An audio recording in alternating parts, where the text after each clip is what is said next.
Okay, and last video for the section here. With our ways we're doing it, we've done the model of how to do LCM with a model here.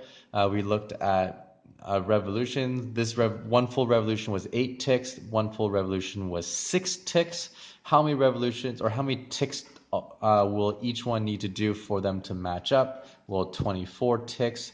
This one takes 8 ticks 3 times. This one takes 6 ticks 4 times. So 4 full revolutions, 3 full revolutions to get them matching up after 24 ticks. Well, if I don't want to draw a picture for this every single time, what can I do? One of the easiest ways to find LCM is actually just listing the multiples. So just like GCF, we listed all the factors, and which was the biggest factor, the greatest factor. The greatest common factor. Here with LCM, the least common multiple, I can list all the multiples. What is the smallest common multiple, the least common multiple? You can list them and match them up. So let's look at them.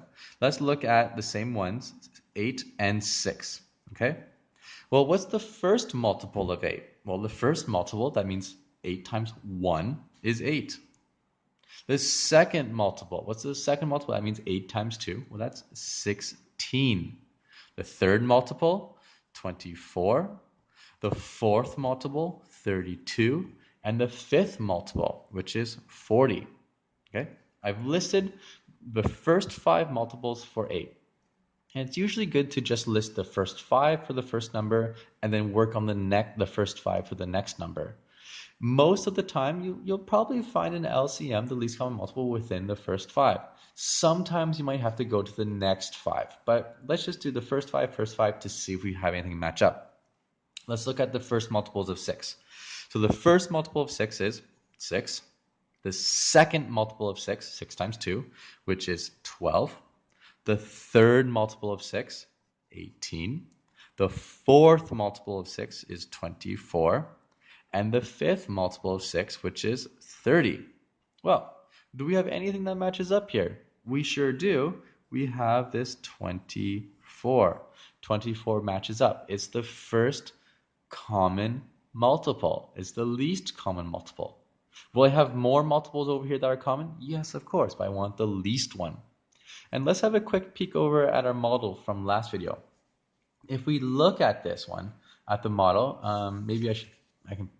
here we go. If we look at the models here, I have my LCM, which is 24. That's when they match up. But look at how many 8s do I have? I have 1, 2, third multiple of 8, which is 1, 2, 3 8s.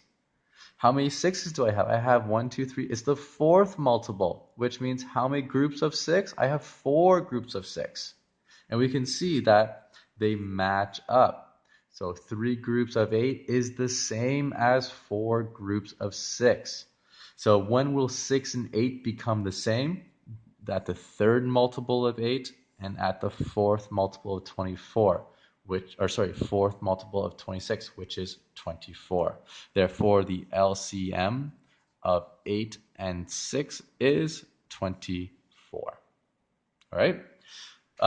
There is that upside down cake method, which you can do as well. It's very difficult to understand the conceptual understanding for that, so I won't go into detail. If you know how to do it and why it works, you're welcome to use it, but I highly encourage you to use the listing method combined with the model, just so that you can prove your understanding. You can communicate why you are finding what you're finding and what do these values mean. What do those symbols represent?